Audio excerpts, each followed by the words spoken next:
Tere! Eelmine nädal lubasime, et seekord selgitame, mida saab teha olukorras, kus äriregistril on esitatud majandusaasta aruanne, mille andmed on selgelt valed.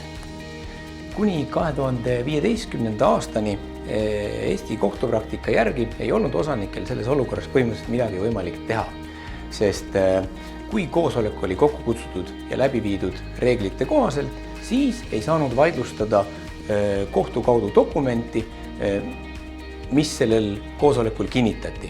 Aga 2015. aasta sügisel ütles Riigikohus, et isegi kui koosolek on kokku kutsutud ja peetud reeglite kohaselt, aga seal vastu võetud majandusaasta aruanne rikub olulises osas raamatupidamisseaduse sätteid ja kajastab äriühingu majandusseisu olulises ulatuses ebaõigesti, siis sellega rikutakse võlausaldajate ja avalikkuse kaitseks kehtestatud reegleid ja selline osanike otsus on tühine ja kohtul on võimalus see otsus tühistada.